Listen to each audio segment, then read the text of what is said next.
ભાઈ.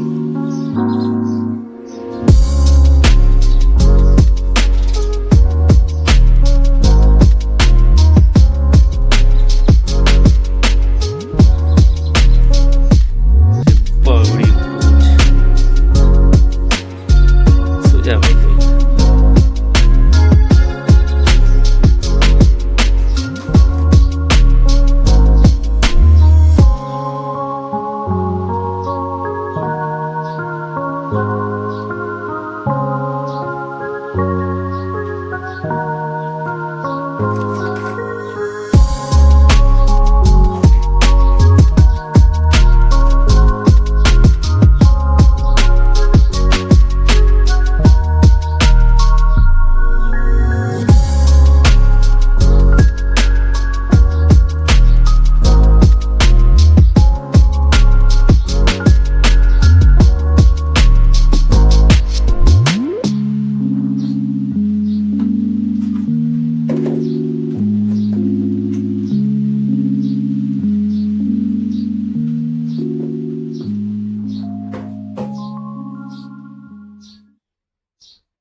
સો ભાઈ કામેથી તો આપણે લગભગ 7:30-8 વાગ્યા ટુકડા આવી ગયા હતા અને આપણું બ્રેકફાસ્ટ કરી લીધું છે ત્યાં. સો ધીસ યુઝ્યુઅલી જે આપણું છે એ જ ભાઈ બટેકા છે 150 ગ્રામ, થોડો ફાઈબર માટે સલાડ અને 5 પૂરા ઈંડા.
સો વેલકમ ભાઈ અનધર લેગ ડે.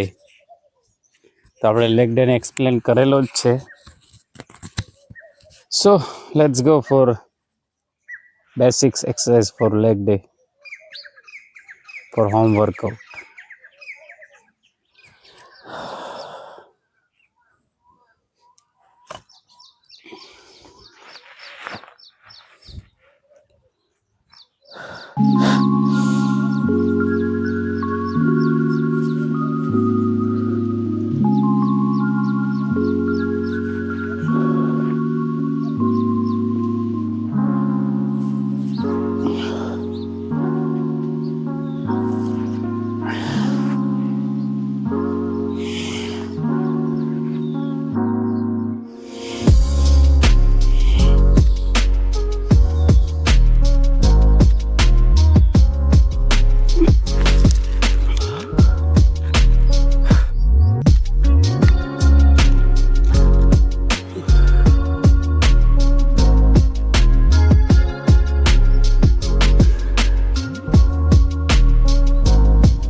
સો ભાઈ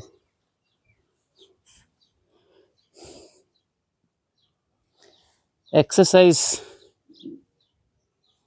ની અંદર સૌથી બધી જરૂરી શું છે ખબર? લેગ ડેને દિવસે એ છે સ્ટેબિલિટીનું ધ્યાન રાખવું બહુ જરૂરી છે. અને સ્ટેબિલિટી માટે બધીથી ઇમ્પોર્ટન્ટ છે શૂઝ. આપણે શૂઝ ઉપર વાત કરશી, પણ બધીથી ઇમ્પોર્ટન્ટ શૂઝ એટલા માટે છે કેમ કે શૂઝ છે એનો જે આ સરફેસ તમે જોયું આજે બાકી તમે મને ઘરે શૂઝ ઓછું યુઝ કરતા જાઓ, એનો યુઝ મતલબ આ છે, આ રનિંગ શૂઝ છે.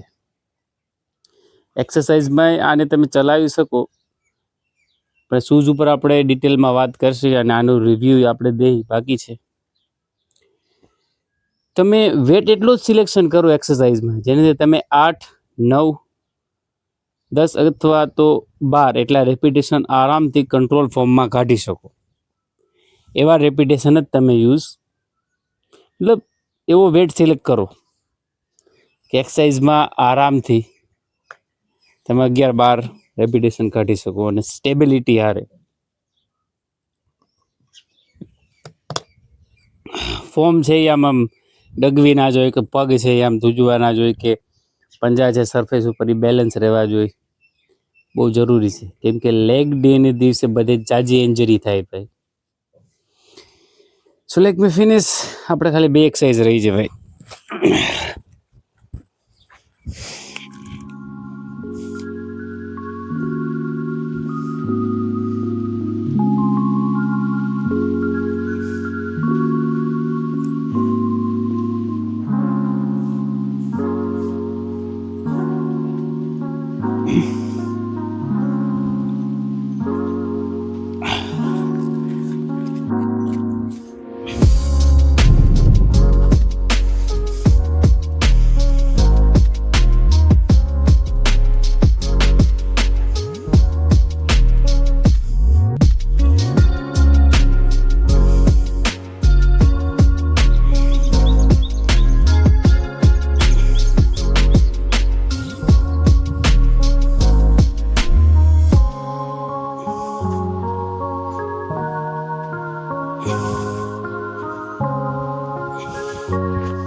તો ભાઈ બહાર ટેમ્પરેચર 34 ડિગ્રી ટેમ્પરેચર છે ભાઈ, 34 ડિગ્રી અને લૂ ચાલુ છે હેવીમાં ભાઈ. સો આપણે નાહી લીધું છે મસ્ત અને ખાઈ લીધું છે આપણે જે ડેલીનું છે એ જ. ચાલો હવે સુઈ જવું છે ભાઈ. ઉનાળાનો હા એમ નાહી ધોઈ ખાઈ પી સુઈ જવાનું. એ શું બેની રાત કરે શું કરે છે?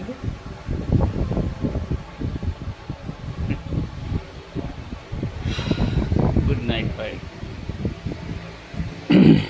સો વેલકમ બેક ભાઈ. વાગી ગયા છે 5:30, 4:45 જેવું, 5:40 જેવું થાય છે અને અત્યારે ટેમ્પરેચર થોડુંક ઓછું છે તો એ હજી છે આમ તો 30-32, પણ ભાઈ ટેમ્પરેચર ઘણા દિવસમાં વધવાનું છે એવી પણ વાત તો થાય છે. ઉનાળો એની પીક ઉપર જશે બહુ જલ્દી, તો ઉનાળા માટે ભાઈ તૈયાર રહેવું. બધી વસ્તુ ઉપર આપણે એની ઉપર વાત કરશે આગળ, પણ વાત કરવાની હતી શૂઝ ઉપર. હોય સવારે આપણે વાત કરી હતી ભાઈ કે એક્સરસાઇઝ છે એની માટે સ્ટેબિલિટી અને ઓવરઓલ એક શૂઝ ખરેખર કેવા હોવા જોઈએ, કેમ કે આમ જોવા જાવ ને ભાઈ શૂઝ દરેક બ્રાન્ડના શૂઝ તમે જોવો ને ભાઈ તો ડિફરન્ટ બધા. હું શૂઝમાં હું કેવું છું, ઓલ ઇન વન શૂઝ હું જાજા પસંદ કરું ભાઈ. હવે આપણે નોખા બૂટના ખર્ચા કરી ના શકીએ ભાઈ, કેમ કે ઓવરઓલ જેની પાસે પૈસા હોય એની વાત અલગ છે.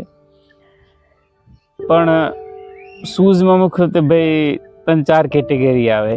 રનિંગ શૂઝ, જીમ હેવી લિફ્ટિંગના શૂઝ એ અલગ આવે, પ્લસ તમે HIIT કે હેવી કાર્ડિયો કંઈ કરતા હોય, જેવી તમારી ટ્રેનિંગ છે એ ટાઈપના પણ શૂઝ આવે છે. HIITના શૂઝ પણ અલગથી આવે છે. પ્લસ ઘણી એવી શૂઝની અલગ અલગ વેરાયટી હોઈ શકે ભાઈ. આપણે કેવા પસંદ કરવા જરૂરી છે. મેં તમને જ વાત કરી, સાંજે વાત કરી હતી કે ભાઈ સવારે કે ગ્રીપ છે એ બહુ વેરી કરે છે ભાઈ. આપણે એવા શૂઝ પસંદ કરવા હંમેશા, કેમ કે ઓવરઓલ લુક્સ મેટર ના કરે ભાઈ. પેલી વાત એ છે કે આપણે બજેટનું ધ્યાન રાખીને જો શૂઝ લેવા જાય તો લુક્સ હમું જાજુ નહીં જોવાનું, ક્વોલિટી હમું જાજુ જોવાનું ભાઈ. અને હું તો તમને એ જ સલાહ દઈશ યાર, તમે અત્યારે 500 થી 600 વાળા બૂટ લ્યો એના કરતાં પૈસા સેવ કરો અને લોંગ ટર્મ એક બ્રાન્ડમાં જ ખર્ચો કરો ભાઈ. મેં શૂઝ લીધા છે અત્યારે, જો કે ઇનફ છે, એ એટલા બધા સારા નથી, બટ કહેવાય ને કે આપણી જેટલું બજેટ હોય એની અંદર કેવા આવે છે એ જરૂરી છે. તો શૂઝમાં ભાઈ પેલું ધ્યાન તો એ રાખવું કે કુશનિંગ કેવી છે શૂઝની. બધેથી ઇમ્પોર્ટન્ટ એ છે શૂઝની અંદર. હવે હું આ શૂઝ લઈ આવ્યો હતો એશિયન ઓર્બિટ 3.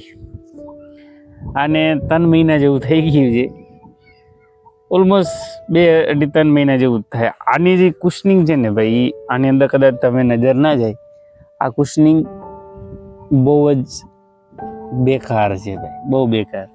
મતલબ તમે રનિંગ કરો, કાંઈ પણ કરો ને તો આ કુશનિંગ છે એ પુશ થાય.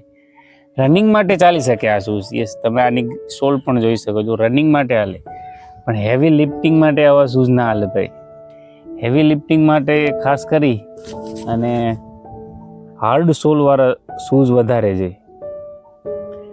તો ભાઈ કેવા શૂઝ આપણે લેવાય, બધી જરૂરી એ વસ્તુ છે, કેમ કે એટલું બજેટ ના હોય ભાઈ. મારી ઘણા બધા એવા હોય અને ઘણા હોય. તો પેલી વસ્તુ એ છે કે ભાઈ કે 500-600 કે પછી આવા લેવા કરતા છે ને પૈસા સેવ કરો અત્યારે ને.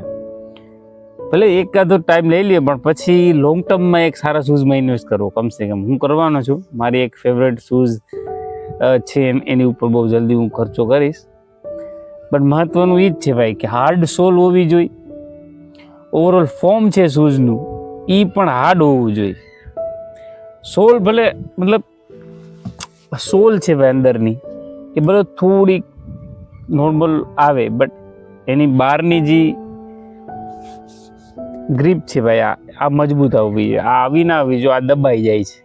આનીથી શું થાય કે તમે હેવી સ્ક્વોટ્સ કે પછી ડેડ લિફ્ટ કરવા જાઓ એટલે આ છે ભાઈ સ્ટેબલ ના રહીએ. જો આ ફોર્મ છે આખું શૂઝનું, તમે જોઈ શકતા હશો. તો ભાઈ ઓલ ઇન વન શૂઝ પસંદ કરો હંમેશા, કે એવા શૂઝ જે રનિંગ માટે હાલે એન્ડ ઓવરઓલ હાલવામાં હાલે, ફોરા હોય, બટ સોલ એની થોડીક હાર્ડ હોય. શૂઝ લીધા પહેલાં જરૂરી જુઓ ભાઈ, અને ખાસ કરી તમારા પંજા છે ભાઈ એ જુઓ આગળથી, કેમ કે હવે ભાઈ જે શૂઝ આવે છે એ બહુ જ બેકાર આવે છે ભાઈ. પગની પંજાની જે આખી તમારી પહોળાઈ છે એને પણ કમ કરે છે, આવી આ દબાવી જાય. તો એવા શૂઝ પસંદ ના કરો. બાકી તો આના રિવ્યૂની વાત રહી તો એની પર હું વિડીયો બનાવીશ કાલ. પણ શૂઝ પસંદ કરવામાં ધ્યાન જરૂર રાખવું ભાઈ. હાર્ડ સોલવાળા શૂઝ લેવા, પ્લસ મટીરિયલ સારું હોવું જોઈએ ભાઈ. કેમ કે હું તો તમને એ જ કહીશ કે ભાઈ જાળવી જાઓ, તમારે શૂઝ ના લેવા હતા. અને જો તમે ઘરે એક્સરસાઇઝ કરતા હોય ભાઈ તો હું તમને સલાહ દઈશ કે ખુલ્લે પગે કરો યાર.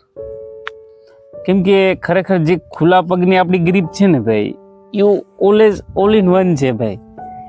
હું એ સલાહ દઈશ તમને, કેમ કે મેં ખુદ કરી છે ભાઈ એક્સરસાઇઝ ખુલ્લા પગે. એન્ડ એક અલગ ટાઈપના શૂઝ આવે છે, આંગળીવાળા શૂઝ હમણાં ઘણા ટાઈમથી ટ્રેન્ડમાં છે, એ ટ્રાય કરી શકો, તમારી પાસે સસ્તા આવે છે. પણ એ તમને ફિલિંગ ખુલ્લા પગ જેવી જ દે. એટલે હું તમને કહીશ કે હેવી લિફ્ટિંગ કરતા તમારા પાસે શૂઝ એવા ના હોય, આવા શૂઝ હોય ખાસ કરીને ભાઈ, તો કાઢી નાખવા આપણે સલાહ. આ કાઢીને પછી લિફ્ટ કરવું તમારે, વેટ ડેડ લિફ્ટ કે સ્કોટ્સ કોઈ પણ. તો ભાઈ ઓલ ઇન વન શૂઝ પસંદ કરો તો 3 વાતો ધ્યાન રાખવી ભાઈ.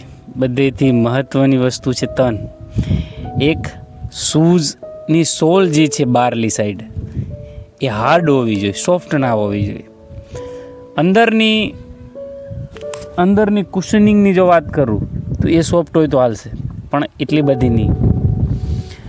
બીજી વસ્તુ છે ભાઈ, શૂઝની ડિઝાઇન.